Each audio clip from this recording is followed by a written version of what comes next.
का रडतोय सांग? तू का रडतोयस रुद्र? फिरायलाच नेलं नाही दिवसभर म्हणून. मी एकटी फिरायला चाललीये का?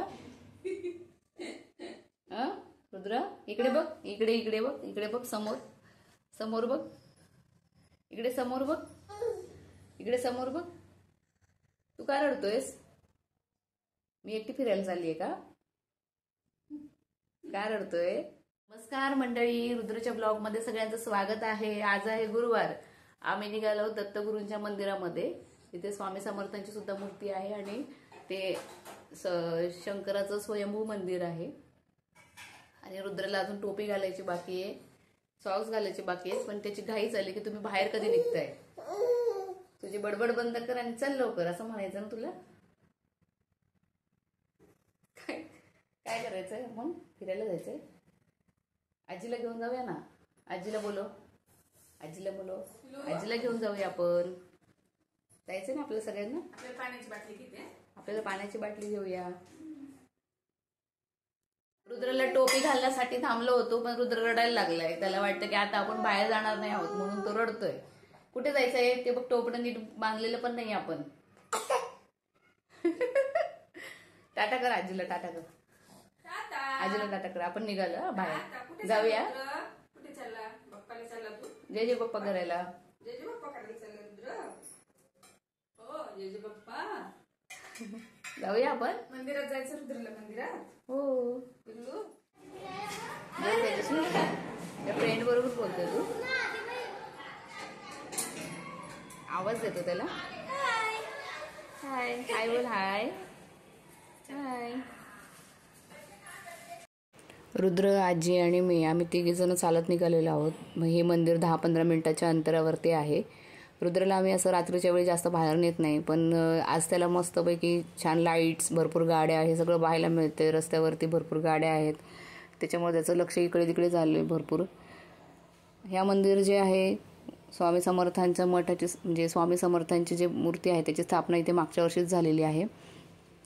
पूर्वी इथे फक्त दत्तगुरूंची मूर्ती, पादुका आणि शंकराची पिंड असं मंदिर होतं. आणि ह्या वर्षीपासून तिथे जे आहे ते स्वामी समर्थांच्या मठाची स्थापना झाल्यामुळे दर गुरुवारी इथे महाप्रसादाची पण सोय असते. आम्ही दर गुरुवारी थोडंसं उशिरा पोहोचतो, पण ह्यावेळेस आम्हाला नेमकी आरतीसुद्धा मिळाली आणि ते सुंदर अशी स्वामी समर्थांची रांगोळीसुद्धा घालण्यात आलेली होती. पहिले आम्ही दर्शन घेतलं, तेवढ्यात आरती सुरू झाली होती.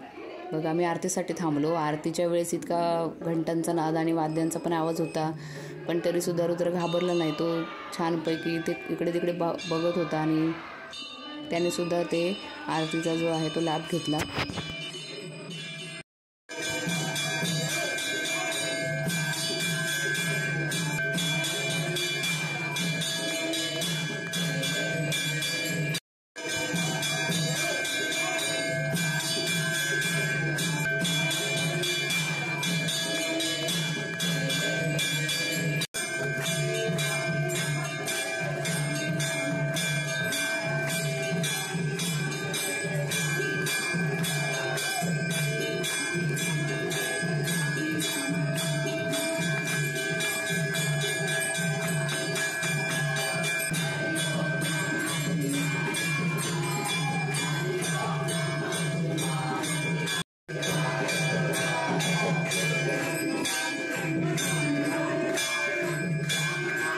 इथे दर गुरुवारी महाप्रसाद दिला जातो, तर त्याच्यासाठी आपण आपल्या इच्छेप्रमाणे ज्याला पाहिजे ते काय करू शकतात, तिथे संपर्क साधून महाप्रसादाचं योगदान देऊ शकतात.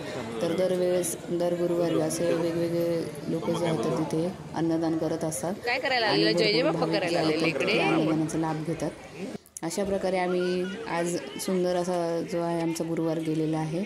आणि स्वामी समर्थांची जी सुंदर रांगोळी पाहून मन इतकं आनंदित झालं होतं की पुन्हा ते दाखवण्याची इच्छा झाली. ठीक आहे, जय स्वामी समर्थ. रुद्रला सुद्धा इथे भरपूर आनंद आला. घरी गेल्यानंतर तो एकदम लवकरच झोपी गेला, कारण की तिथे भरपूर त्याचं फिरणं झालं होतं म्हणून.